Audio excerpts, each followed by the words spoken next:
So this is an item about a child who is now aged 4 years in Birmingham.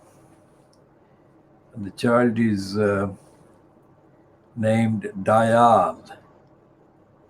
Now, this is a name most likely in the Punjabi language, but if it is based on Sanskrit, it could be a version of the name and meaning kind. But if it is not based on those languages, then it could be something else. Now, this child is a girl joined Mensa when she was 3 after learning the alphabet at 14 months. Her name is given as Dayal Kaur. The Kaur is a Punjabi name, probably belonging to the Sikh community or culture.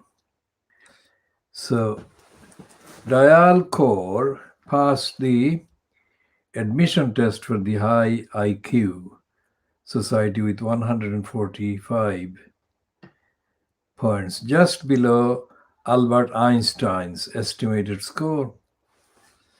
Her father, Sarb Singh, 39, a health and well-being pastoral leader, said he always knew she was exceptional, and then he's quoted later in the piece saying,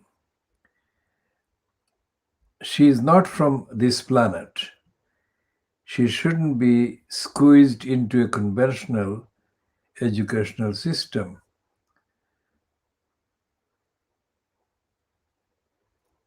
Said her father, Sarb Singh. Now, why am I reading this? For obvious reason that a child that young could be found to be such an intelligent one. And her father says that he can have a normal conversation with her, and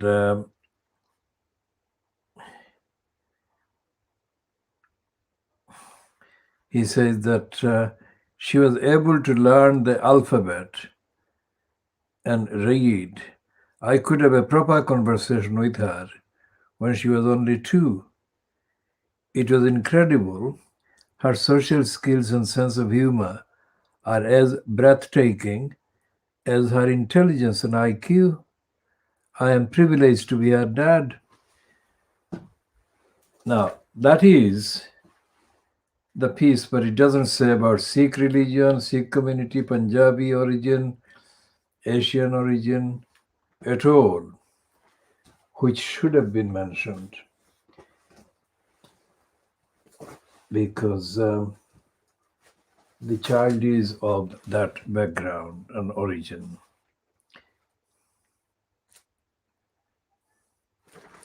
And it would give very good encouragement to children, people from that background. And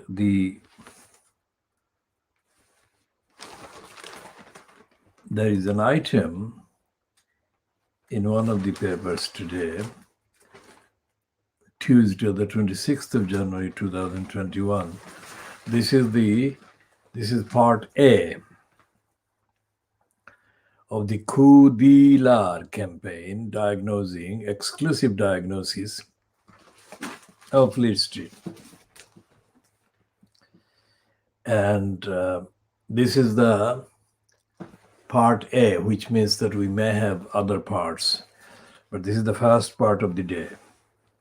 And we've got all the Fleet Street papers except, well, the daily papers published from London that are called Fleet Street papers collectively. We haven't got the Des Morning Scar, which is published by the Communist Party as a daily newspaper. Because of the lockdown, we have to travel certain distance to get the morning scar, so we don't travel for the morning scar every day. In fact, we don't travel most of the time and have paid the outlet already to keep the morning scar for us, and we can collect the morning scar periodically every so many weeks. Now, the item that I read about the child, 3-year-old, now she's 4 years old, is on page 19 of this scum. Now, it should not be on page 19. It should be somewhere nearer, page 1 or page 1 itself. And there is the tiniest space given to, on the same page, just above that story, to the murders of cats in Derbyshire, in a place called Alfreton. Now, Alfreton, according to the Wikipedia entry I've just checked, is the place where one of the killers of the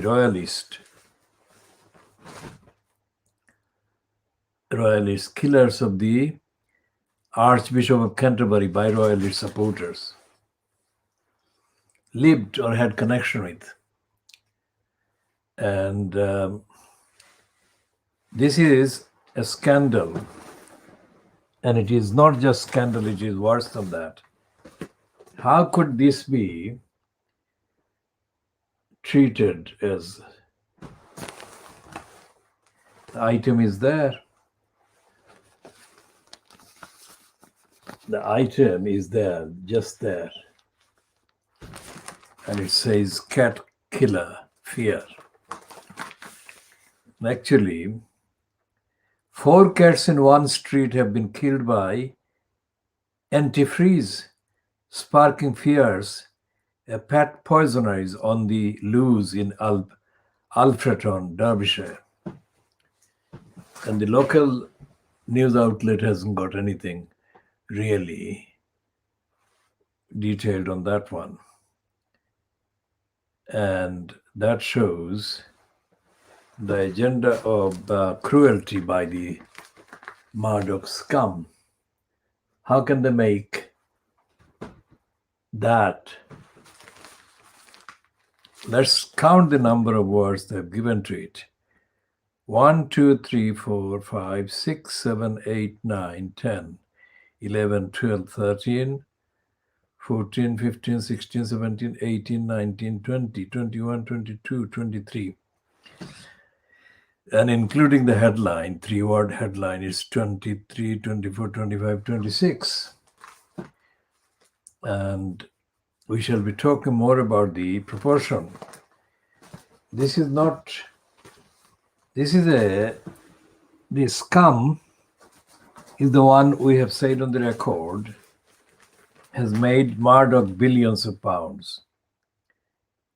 And the 3 items that they've given the most prominence on the front page includes a woman whose right leg is nearest to the camera.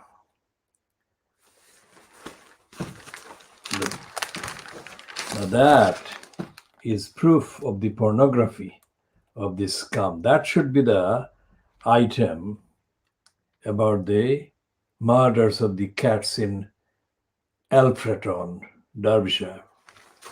Or that should be there on that side. In fact, it should be there, the main one, not the stupid piece about Bognor. And if the scum can reduce to the lowest, smallest size, that item referring to the murders of cats in Derbyshire, then it can be judged as showing contempt, disregard, and cruel neglect to the murders of cats, as well as the crimes that are committed against other animals across England. Now, this is the same paper that has got promotion, continuing promotion of Kate Middleton and Wills on page 2. And they've got 2-page spread about Bognor. Now, that 2-page spread about Bognor is unjustified. It doesn't enlighten people about anything, and it doesn't make them any more careful and cautious, most certainly not any more kind. And the fact that there have been 4 incidents, 4 cats have been found murdered in Alfreton alone, shows that the existing local, whatever local agency or agencies or organization is or are supposed to be existing in that area, are failing to maintain or start a campaign against these murders. One of the online sources that we have just checked quotes a young woman, who's moved from that area to somewhere else, but she was concerned about the similarity of treatment. That is to say, the similarity in the states. All these murdered cats have been found. And there is no report about any of the groups, or either in the region or in England, elsewhere in England, that is supposed to be, or that are supposed to be, preventing cruelty to animals. And the fact that this scum is running this Bognor piece, 2-page spread on Bognor, with the compulsory promotional picture of Boris Johnson,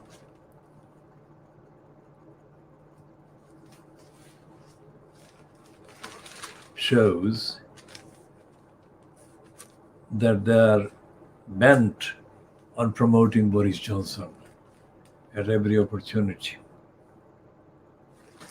And they've got a 2-page spread on the vaccine promotion propaganda, pages 8 and 9.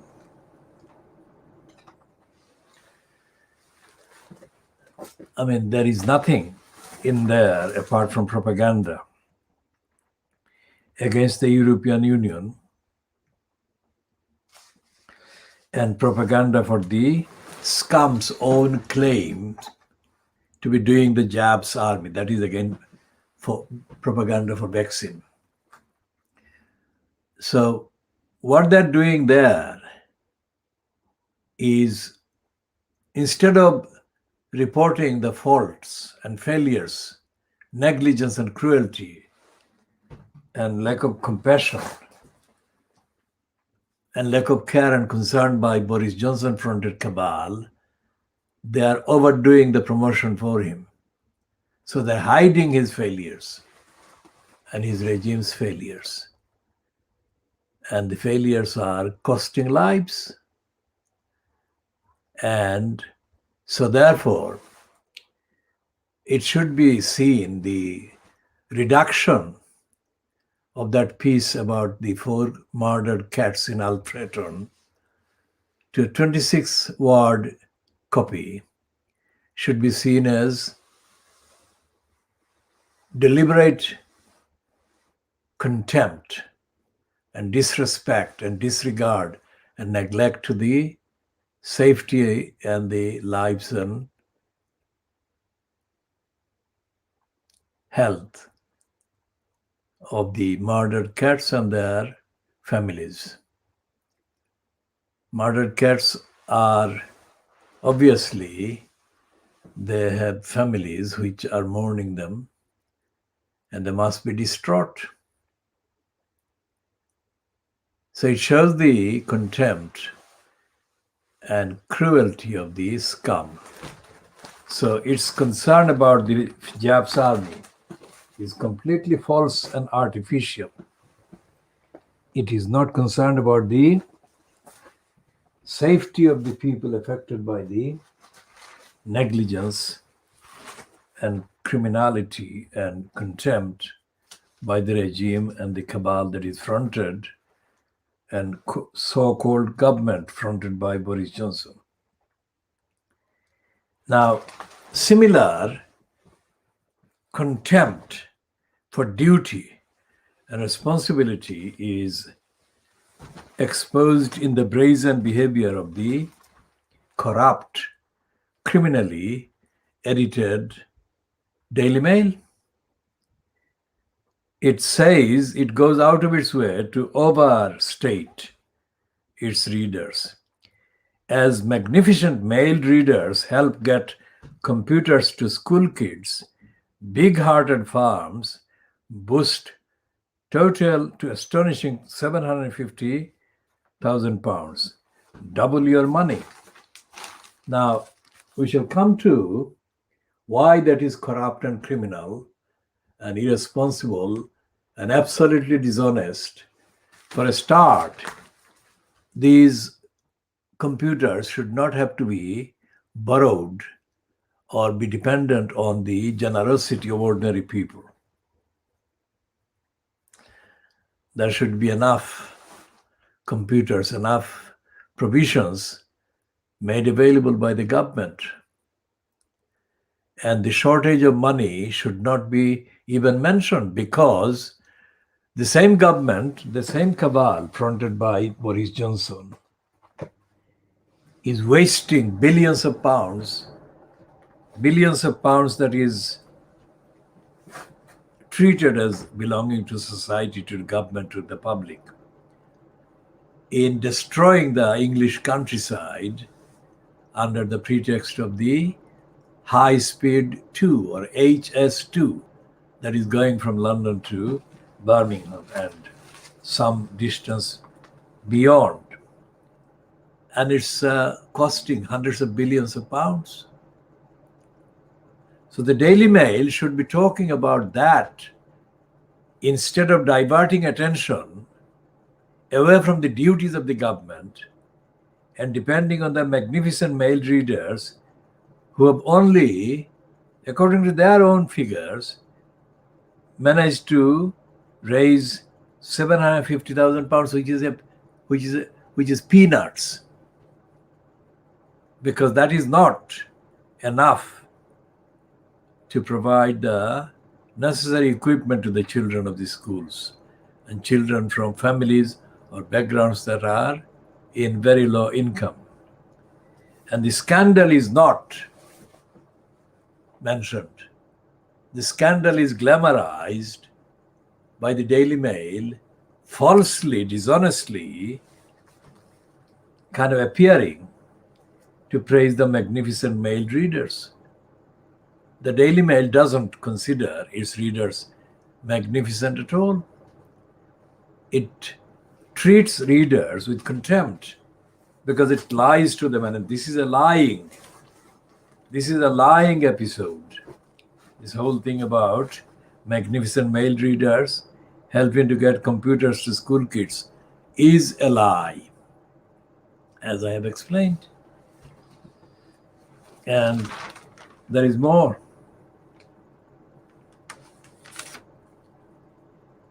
There is a very serious linguistic distortion and dishonesty and criminality built into the DNA of the Daily Mail writers and editors.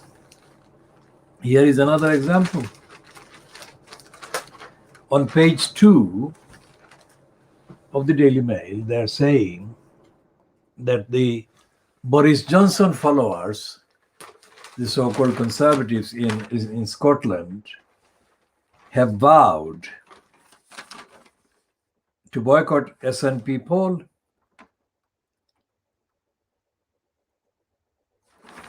Now, they're calling the proposed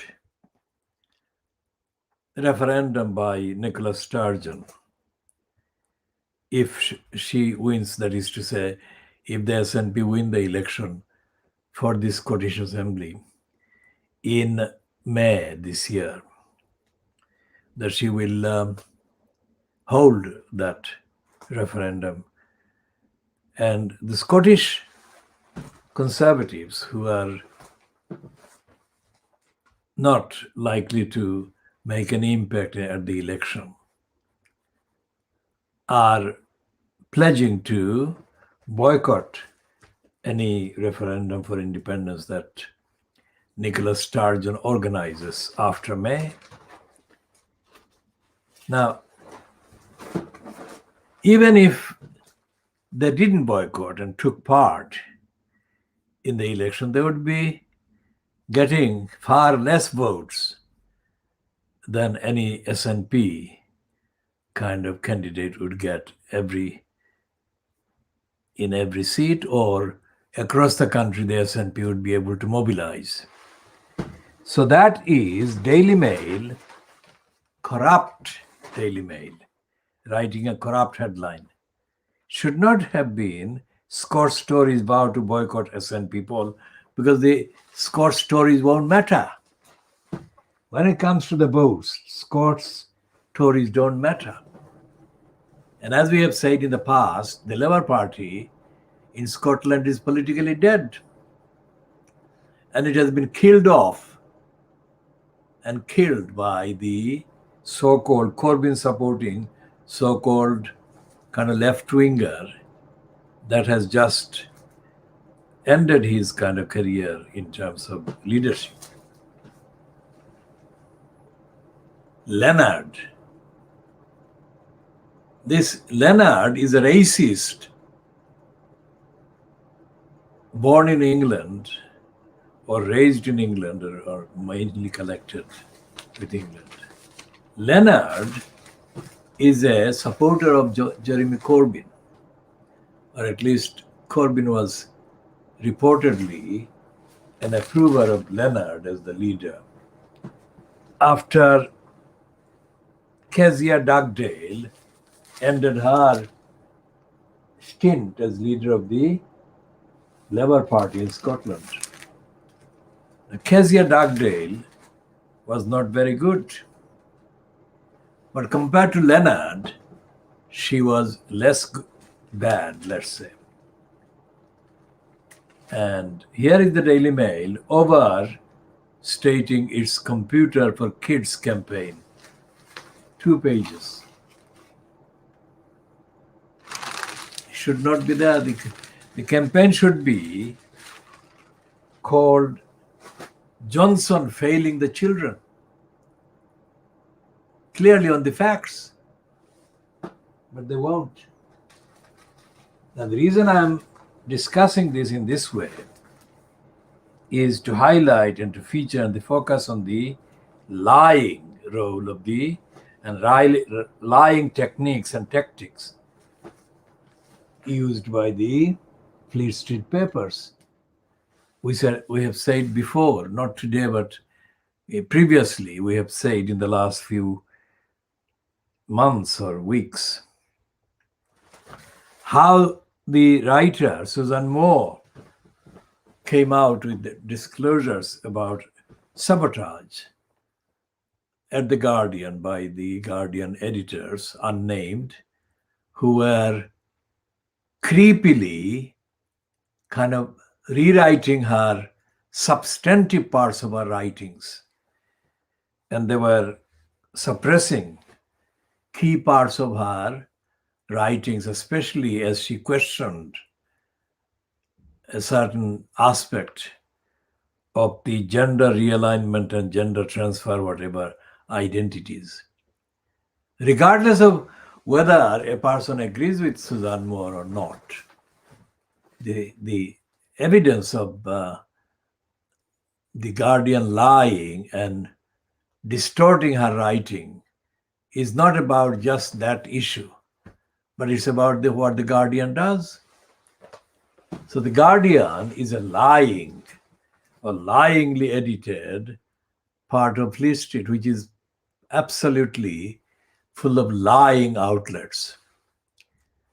So the further point I make about Corbyn is that if, again, Corbyn, I don't have to support, or anybody commenting on this doesn't have to politically or personally support or agree with Jeremy Corbyn.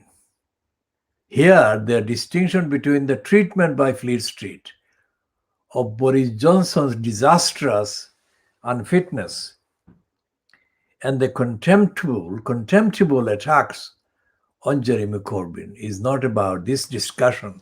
This distinction is not about Jeremy Corbyn being kind of acceptable to the commentator such as myself.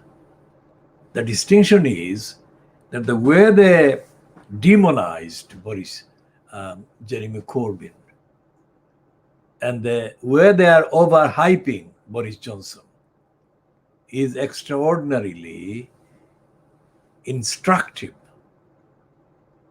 and centrally, evidentially important evidence of why Fleet Street is a street of criminality against society. Because if Corbyn had been found to have done any wrongs and had perpetrated any lies and had done any hiding and denial of the truth and the evidence of activities under his watch, wherever it was, then they would have been asking for his hanging at the Tower. And yet, Johnson has been in place, in post, now for the second calendar year, since the COVID-19 officially was acknowledged as having been infecting people across Britain. And Johnson has been failing. Every day there are contradictions and lies and denials. If Corbyn had been doing the same thing for one day, they'd have wanted him hanged. So the people who claim to be kind of concerned about the welfare and well-being of ordinary people in Britain, they should be seriously asking themselves why Fleet Street is promoting Johnson every day. I mean, everyone knows that Johnson is a liar. Everyone knows that he is a complete incompetent, even when the particular task or issue is one which is not as controversial as others and about which people can agree. Johnson is unfit, incompetent. And his propensity to tell lies and fabricate is also well documented. That is to say, it's quite well known. And yet he's allowed to stay in that post. And yet he was actually backed by the BBC to get into the post as leader of the Conservative Party, which in the context of events also means that he was going to be the Prime Minister at the expense of the country. So this is a significant trend that we have diagnostically highlighted. that the laptops and the school kids kind of poverty, these are caused by the Boris Johnson fronted cabal refusing money and resources to these children. And there could be nothing. There could never be anything like the amount needed by these children that the Daily Mail's so-called magnificent readers could or would raise. So in the ideal world, the Daily Mail should be treated as a perpetrator of crimes against the truth, crimes against democracy, crimes against society, and crimes against objective universal standards of journalism. And it should be treated, the Daily Mail, as being that, as doing that.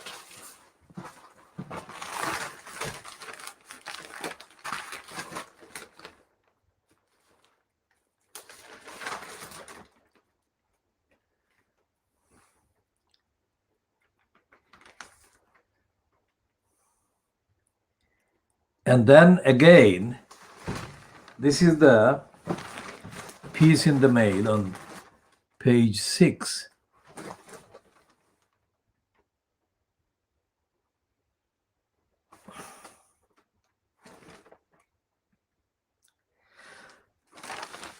That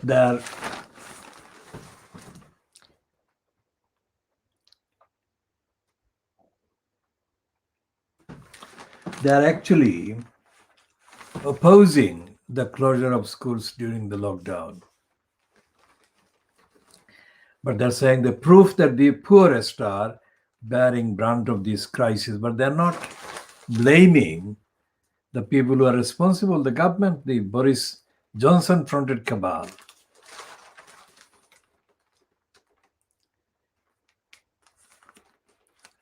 And they're running another 2 pages on their Computers for Kids campaign.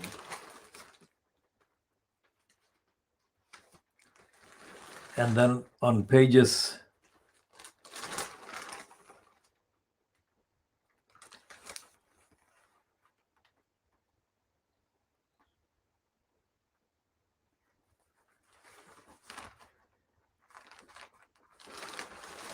and on pages 12 and 13, they are running a campaign against the European Union. And they're doing in the same headline, in the same spread, they're promoting Brexit and Boris Johnson completely dishonestly and untruthfully. So what the Daily Mail is doing is giving Boris Johnson credit for his failures, and the failures are mostly connected with the destruction of the health of the people that have died and they've been infected. Another question that needs to be kind of raised: why is it that Boris Johnson allegedly went to hospital with the virus and stayed there only few days? I mean, what is the secret that he had? Because surely if that is the general kind of treatment by an NHS hospital, then that treatment should be offered to others. Why is it that that is not being done? Because it seems that he, according to the Daily Mail and the scum and the Boris graph, that Boris Johnson has got or retained or regained ordinary health.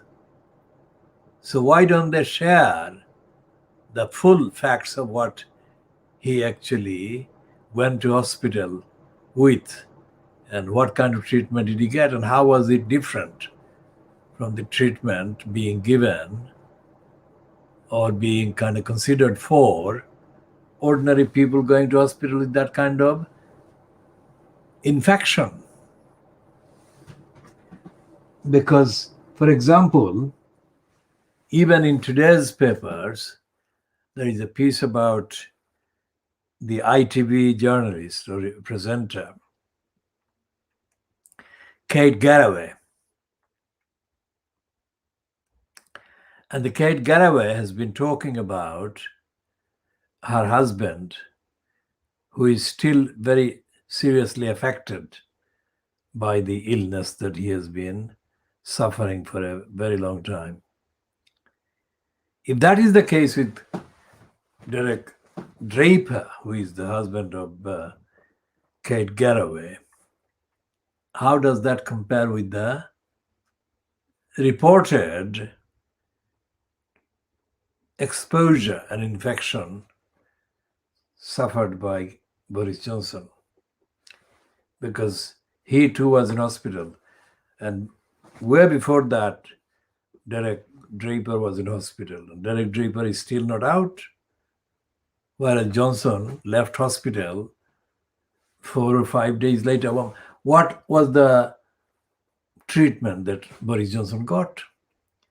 Because it should benefit millions of people if that is a kind of treatment that has not been talked about, but has been found to have been vital in saving the life of somebody who was reportedly very seriously ill with the infection, namely Boris Johnson. Why aren't the newspapers asking that question?